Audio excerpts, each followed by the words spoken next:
Nous sommes de retour dans cette édition du 16 février 2024 du live de Téléfinance. Merci beaucoup si vous nous rejoignez à l'instant. Merci beaucoup pour votre fidélité. Et juste avant de retrouver Antoine Quesada, deux choses. On va faire un point, une mise à jour macroéconomique, puisque ce matin a été publié l'indice des prix à la consommation en France qui, au mois de janvier, recule de moins 0,2% sur un mois, mais prend 3,1% sur un an. Et dans cet environnement, dans cette ambiance, vous le savez, de toute façon, désormais, l'inflation en France reste un driver finalement très peu influent sur l'évolution de l'indice phare parisien.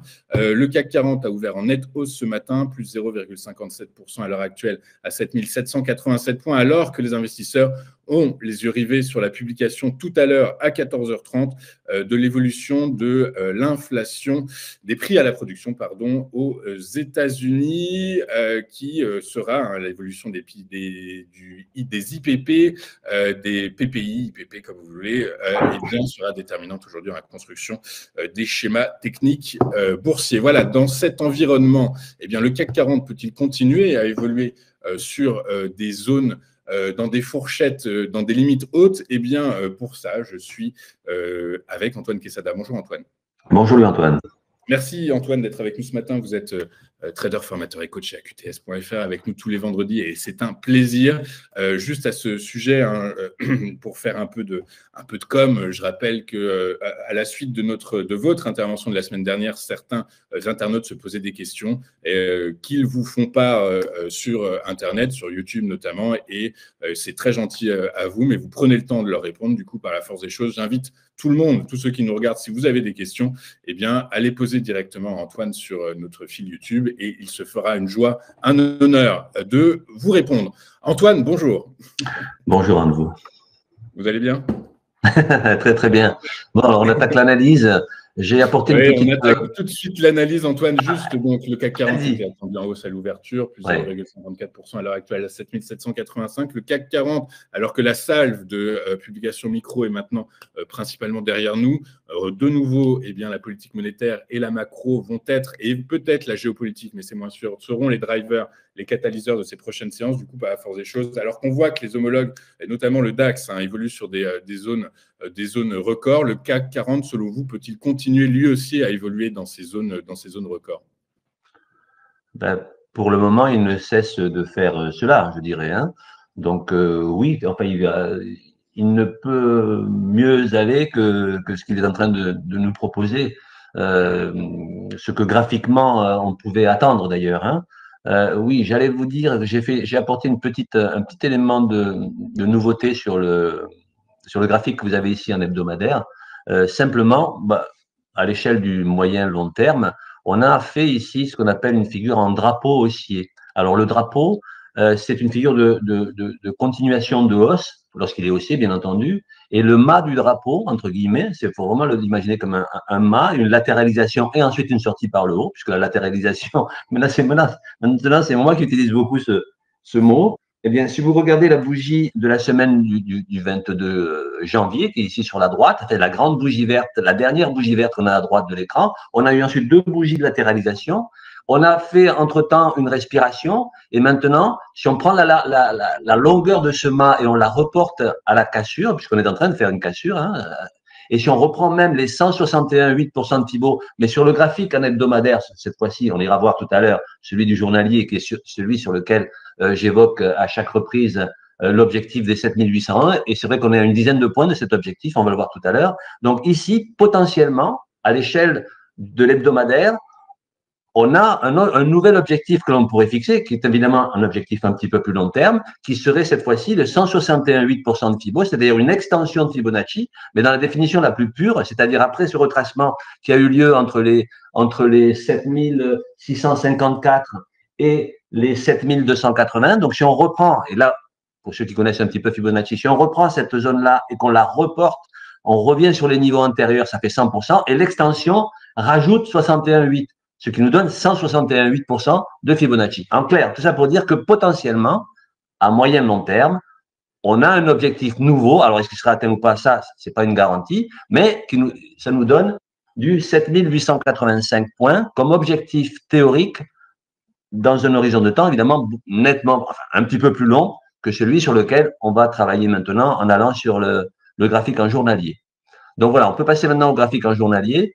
Voilà. Donc, ces derniers jours, j'ai évoqué naturellement, je reviens dessus, mais je crois que ça va être la dernière fois, puisque là, on est pas loin d'atteindre les 161,8% de Fibonacci, qui est l'objectif, sinon ultime, en tout cas, sur lequel normalement on devrait buter, comme le 100% a fait l'objet d'une résistance. La fameuse figure, et là je pense que, encore une fois, la fameuse figure en double creux dont la ligne de coup passe ici sur le petit segment horizontal rouge, a libéré un potentiel de hausse. Ce potentiel était les 100%, hein, on l'a tapé à plusieurs reprises. Déjà la semaine dernière, on avait tapé, voilà, c'était une résistance sur laquelle on butait. Aujourd'hui, là, on est à 8 points de l'objectif final des 161,8% de Fibo. Hein. On est à 7792 points en direct, là. Ça serait amusant, d'ailleurs, qu'on atteigne cet objectif, là, à l'occasion de cette intervention de quelques minutes. Ça serait un pur hasard, mais ça serait assez amusant de le vivre. Donc, en clair, il fallait clôturer au-dessus des 7679 on l'avait évoqué la semaine dernière. Ce qui a été fait d'ailleurs, mais avec peu de volume, ça a été fait lundi dernier. Enfin, lundi, on a effectivement clôturé au-dessus de ce niveau qui, pour moi, était le niveau à franchir en clôture. Certes, il s'est fait avec peu de volume, ce qui nous a valu un petit retracement le lendemain, avec la bougie rouge que vous avez sur la droite de l'écran. Et enfin, avant-hier, déjà, on est revenu de nouveau sur les 100% de Fibo à 2 points près. Hier, on a ouvert avec ce gap haussier dont on voit bien ici l'écart entre la clôture le plus haut de la veille et l'ouverture d'hier. On a fait un gap haussier. Là, on a de nouveau fait un gap haussier aujourd'hui, c'est-à-dire 2 gaps successifs, ce qui est assez impressionnant. Là, on est à 7793 points. L'objectif étant de 7801 points. Donc, vous voyez, on est à 9 points de l'objectif des 161,8% de Fibo. Bon, on a des chances de l'atteindre. Et si on ne l'atteignait pas, ça serait une affaire de quelques heures ou quelques… Bon, et puis il y a toujours des prises de bénéfices sur des niveaux de Fibonacci bien établis. Encore faut-il, comme vous le savez, savoir les positionner. Mais que dire? Le marché se porte on ne peut mieux. Ça ne veut pas dire qu'il ne pourra pas être stoppé à un moment donné et retracé. Et comme je vous l'ai dit ces dernières semaines, on a toujours du mal à rentrer sur un marché qui est déjà sur le plus haut historique. On aimerait des retracements. Les retracements ont toujours été très faibles. Très faibles. Pourquoi? Parce qu'il y a un vrai engouement, de vraies raisons fondamentales cette fois-ci, et vous êtes le mieux placé pour en parler, qui donnent confiance aux investisseurs. Donc pour aujourd'hui, vous voyez, on est à 7792. Je vous dis, on est à 9 points des 161,8% de Fibonacci. Alors il est probable que si on le tape, ou 7008, qu'il y ait des prises de bénéfices, non seulement c'est un objectif théorique, mathématique quand même, mais ça sera un objectif psychologique également. Un chiffre rond, sur les 7008, il y a des gens qui ont dû placer des ordres pour vendre sur ce niveau-là. Donc voilà ce que je peux dire, c'est que pour le moment, écoutez, le plan tel qu'il avait été construit avec ce double creux, la ligne de coup, Fibo, etc., la maison est en train de se construire selon les plans, quoi. C'est juste ça. Alors, avec de la probabilité, bien entendu, ça n'est jamais une science exacte, mais on ne peut pas faire autrement, à moins d'être devin. Je ne vois pas comment on pourrait envisager autrement l'avenir, entre guillemets, les prédictions qui ne peuvent être que de l'ordre mathématique, en conséquence, bien entendu, des fondamentaux dont vous êtes le mieux placé pour parler ici. Oui, donc voilà, pour le moment, tout est conforme au plan. C'est tout ce que je peux dire. Alors, effectivement, cette image de la maison qui se construit sur des fondations, alors toute la question est celle des fondations, justement, puisque, en fait, cette hausse, si j'ai bien compris, elle se construit sur l'espoir qu'ont les investisseurs que la Réserve fédérale américaine fasse son pivot, fasse son pivot courant S1 2024. Mais ça reste encore de l'ordre du probable. Du coup, par la force des choses, plus cette échéance arrivera, est-ce que l'on doit craindre, puisque là, donc, le CAC 40 est dans une dynamique haussière quand même bien profonde, est-ce qu'on peut craindre un repli majeur et un recul soudain et de grande ampleur du CAC 40 ? Est-ce que c'est un scénario probable où justement il y a des supports qui se restent ce principe de polarité, il y a des supports qui sont quand même relativement costauds et qui empêcheraient le CAC 40 de filer, de perdre 1000 points d'un coup, quoi. Louis-Antoine, vous me tendez une perche. Vous m'avez dit que le CAC à la pêche, il monte parce que sur un espoir. Hein. Donc vous voyez bien que c'est le comportement humain et les espoirs ou au contraire les déceptions des humains, donc des investisseurs, qui provoque des hausses ou des baisses. En fait, vous devenez un analyste technique, je le crois, Antoine. Parce qu'effectivement, si on a un espoir, si on pense que, effectivement, on achète en confiance. Si on est déçu, et là, j'essaie de répondre à votre question, si cet espoir est douché, contrarié, effectivement, il y aura une réaction purement humaine qui serait de vendre à ce moment-là. Donc, effectivement, d'où l'importance de tenir compte de l'analyse comportementale. Et l'analyse technique n'est rien d'autre que la traduction graphique du comportement des investisseurs. Et c'est ce qui la rend aussi passionnante, en fait. Hein. Donc, pour répondre à votre question, bon, on a plein de supports maintenant qui empêcheraient un retournement majeur du CAC. En tout cas, sur l'hebdomadaire, je ne vois aucune divergence baissière en construction qui pourrait laisser entendre qu'on se retournerait à la baisse. Là, je dirais que dans le pire des cas, entre guillemets, mais moi, je ne suis pas devin, moi, j'ai mon plan, je suis comme un architecte, hein, je construis le plan et ensuite on construit la maison. Et puis, effectivement, s'il y a un mur qui est un peu faiblard, ben, il va falloir le renforcer ou le refaire, bien entendu. On n'est pas devin. Mais pour répondre à votre question, je pense qu'il y a suffisamment de support maintenant pour peut-être même de redonner de l'engouement à tous ceux qui sont frustrés de ne pas rentrer sur ce marché. Parce que c'est ça aussi. Vous voyez, là aussi, les comportements humains font que là, si on est frustré de ne pas être dedans, alors on a envie d'appuyer sur le bouton pour y aller, mais on est conscient qu'on est déjà sur des plus hauts historiques et que c'est toujours dangereux. Donc, un petit retournement, pas un retournement, le mot n'est pas juste, mais une belle respiration de marché donnerait justement l'envie à tous ceux qui sont frustrés de ne pas être dedans, de rentrer dedans.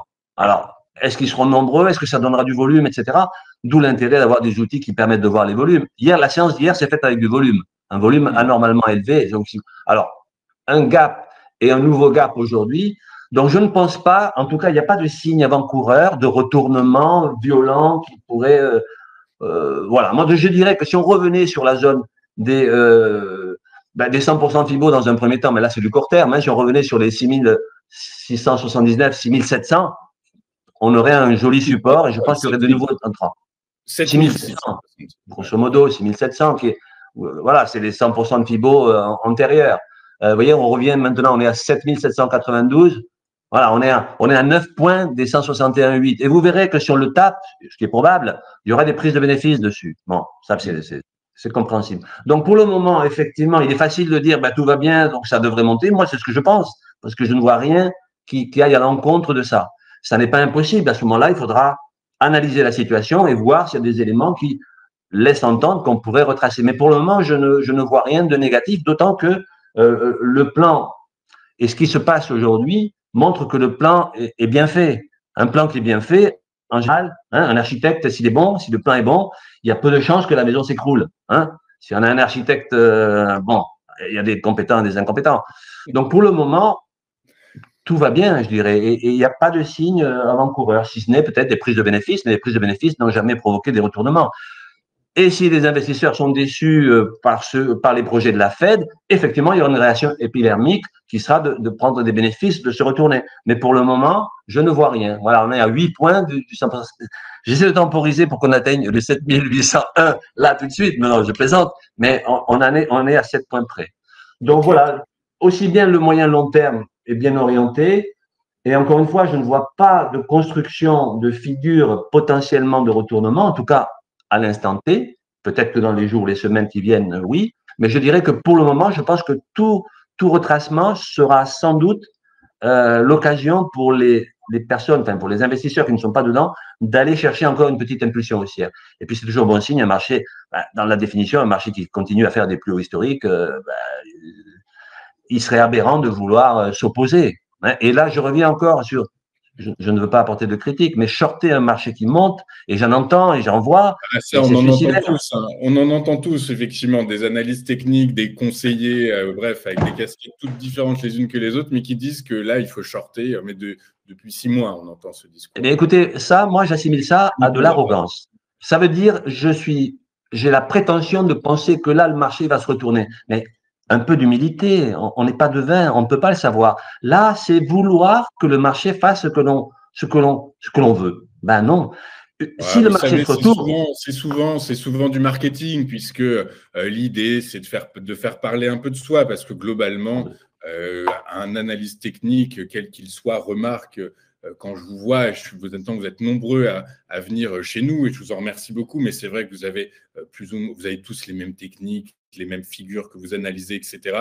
Quand on voit qu'il y a un consensus à la hausse des analyses Je techniques, ne suis pas d'accord, Louis-Antoine. Ma méthode est le personnelle, marketing individuelle. rentre en jeu chez les contrariants. Et puis, de toute façon, moi, vous savez, j'ai appris quelque chose sur les marchés financiers, c'est qu'il ne faut jamais aller contre le marché. C'est le marché qui a toujours raison. Du coup, par la force des choses, la dynamique est haussière. Quand on vous dit de shorter le marché, c'est que c'est du marketing. En réalité, ce n'est pas, voilà, pas de la finance.